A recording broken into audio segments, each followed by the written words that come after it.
Hello everyone, my name is Siley and I'm one of the expert TOEFL teachers here at ET Language. Welcome to another TOEFL video, and today's video is going to be all about vocabulary. Specifically, we need to look at why we need to build our vocab, what words should we learn, and most importantly, how can we learn these new words? Without further ado, let's get into it.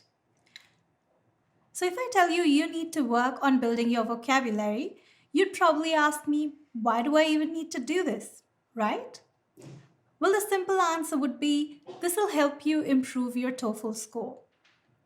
But how exactly will improving your vocabulary help you get a better score? Let me take you through some of the sections of the test to explain to you how this will help you improve your score. Let's start with the writing section, because this is probably where you'll heavily rely on your vocabulary to express your ideas. This is what the TOEFL rubric looks like. So the rubric is essentially the marking guide that assessors use, that examiners use to give you a score. Here we have the integrated marking guide on the left and the independent writing marking guide on the right. Let's take a closer look to find out what you need to do to get top marks. So obviously there's a bunch of things that the examiners look for, but if you read carefully, it mentions things like use of language, word choice, idiomaticity, and occasional language errors. What this means is that you need to be able to use a variety of different words accurately. And this is super important because vocabulary accounts for anywhere between 25 to 33% of your total writing score. Let's put this into perspective by looking at an independent writing task question. So when you look at this question, I want you to think about your own language ability. So think about how confident you are about being able to deal with these kinds of topics on test day. Will you be able to demonstrate the range and accuracy that's needed to get your desired score? Will you be able to impress the examiner with your vocabulary? When reading this, you should already be thinking about your vocabulary bank. What do I know about this topic? What is some relevant language that I can use? What are some synonyms that I can use? For example, what's another word for illegal hunting? Poaching. How about becoming endangered? You could say dying out. And how about facing extinction? Another way of saying this would be on the verge of extinction, which again means about to die out. So you see how knowing synonyms and also knowing a lot of different words can really help you with your writing tasks. Now let's have a look at the reading section. In the reading section, you'll be asked a variety of different questions, such as vocabulary, sentence simplification, prose summary, and fill in a table. All of these questions will directly or indirectly test your vocabulary. They can either ask you to guess the meaning from context or choose the correct paraphrase. And you'd be able to do this successfully only if you know a lot of different words. There are no shortcuts, there are no tricks. It's just simply learning more vocabulary. So let's have a look at a reading question now, just to see how this works. Now I'm going to give you 1 minute to answer this question. And if you need longer, you can always press pause.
So, how did you go?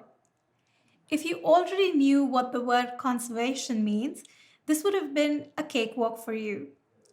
But if you didn't quite know what it means, you would have had to rely on the context and the other words in the passage to understand the meaning of this particular word. But imagine if you didn't know the meaning of the words around that particular word, like you didn't know the meaning of the words in the passage. What would you have done then? Then it would have been really difficult for you to be able to guess the correct answer. Let's have a look at what the correct answer was.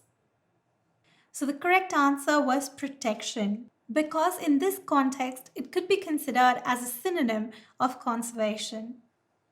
Now, if you didn't know what this word meant, you would still have to read around it and try to guess from context. But you would still have to know the meaning of words like species, extinction, biodiversity. So, what researchers have found is that learners can understand a text when 95 to 98% of the words are known. So, that brings us to a second question. What vocabulary do I need to know? So, one of my colleagues did some research on reading tests and found that 80% of the words come from the first 2,000 words in English. What this means is that these are words that are most frequently used. The good news is that you probably already know heaps of these. Words like spend, good, idea, bad, the. All of these words will make up 80% of the reading text. And about 5.5% of the words come from the academic words list, which is a list of 570 words commonly found in academic texts. So words like research, theory, initial, acquire, and valid. So these are words that you'd likely find in academic discourse, in publications like academic journals, or perhaps research reports. This leaves us with others, which make up about 15.5%. So these are words that go beyond the top 2,000 most common words in English. So these are more technical or topic specific.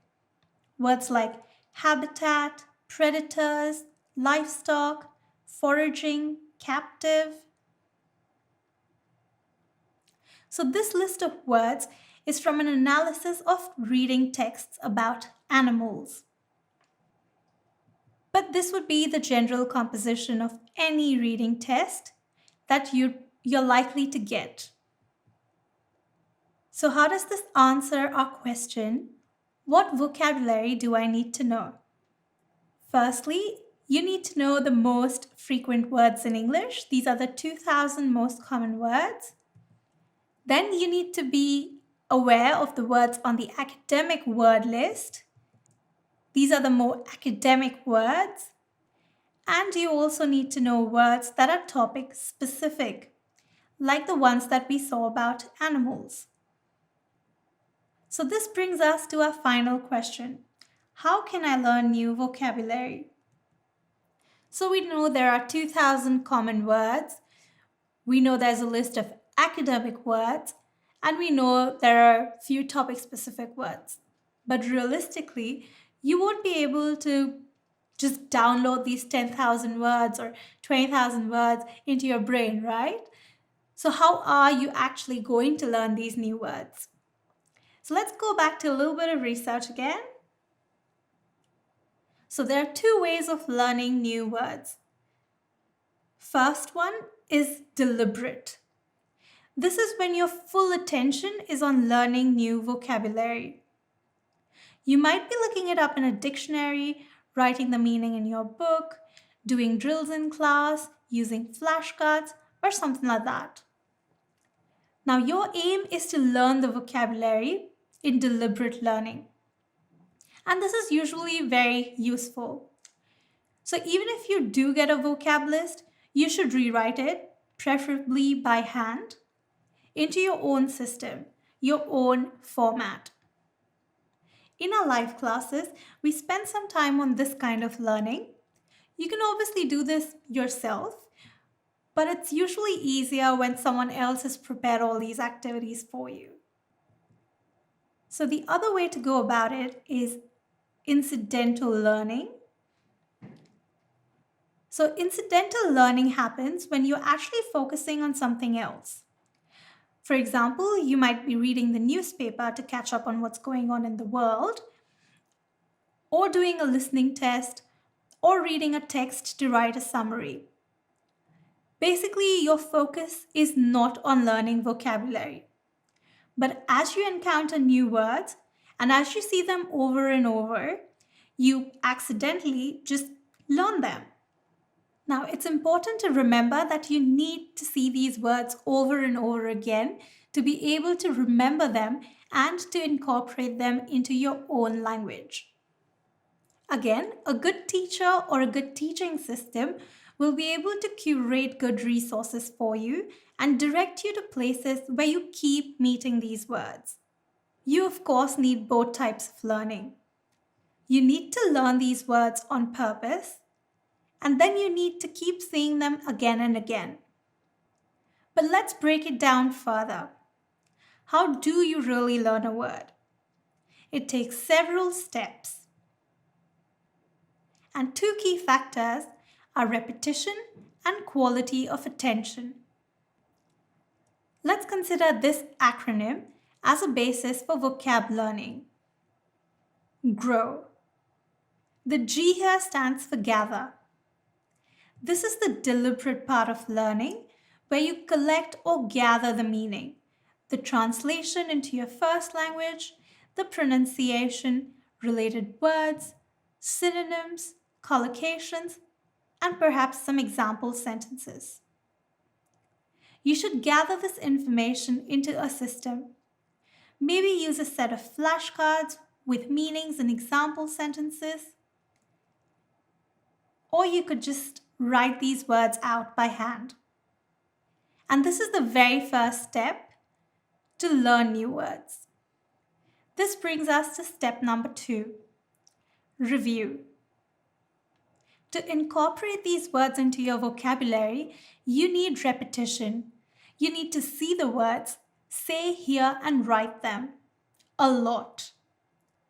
Repetition starts with the basics, the meaning, the spelling, the sounds.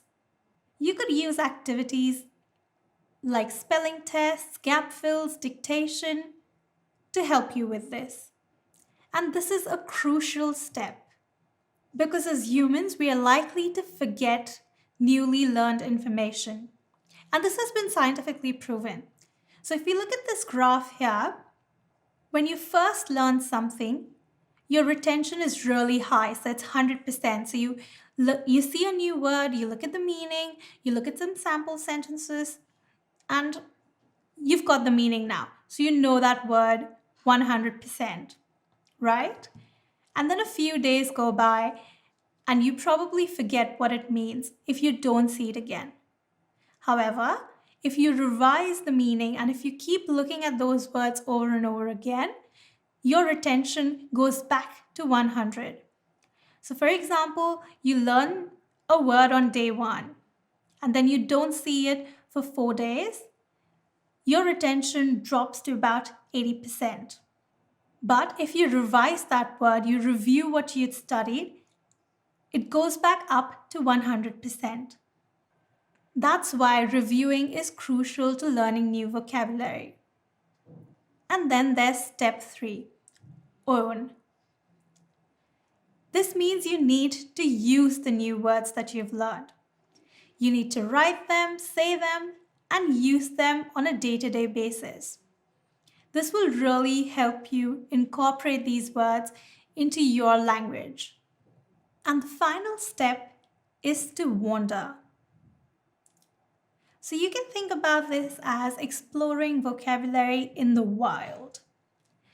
Essentially, what this means is that you read and listen to a wide range of media and try to learn more about different topics. So, read and listen to texts about animals, art, culture, science. What this will do is help you meet these words in different contexts, and they'll help you understand the meaning in different settings. So if you want to get started on your vocab learning journey, you can go to e2language.com and check out the TOEFL IBT course. This will not only help you build vocabulary, but also help you develop skills that you need to ace the test. And if you're looking to focus only on vocab, you can sign up for Test Ready on e2school.com. The best part? You can do this for free. Let's quickly recap what we saw in this video. Learning vocabulary is important. Definitely. We need to learn high frequency as well as topic specific vocabulary. So common words as well as topic specific words. Grow your vocabulary, which involves gathering information, reviewing, because repetition will help retention. You need to own your new vocab, personalize and activate by using it every day. And find the vocab in new contexts as you wander. To help you get started with learning topic-specific vocabulary, we've made a little toolkit for you. The first one is about animals, and it includes 20 words, a set of reading questions, writing questions, plus sample answers, and some extra resources. You can download this toolkit from the description below. Also, don't forget to subscribe, like, comment, and share. Hopefully, this video has given you more clarity on why and how to learn vocabulary.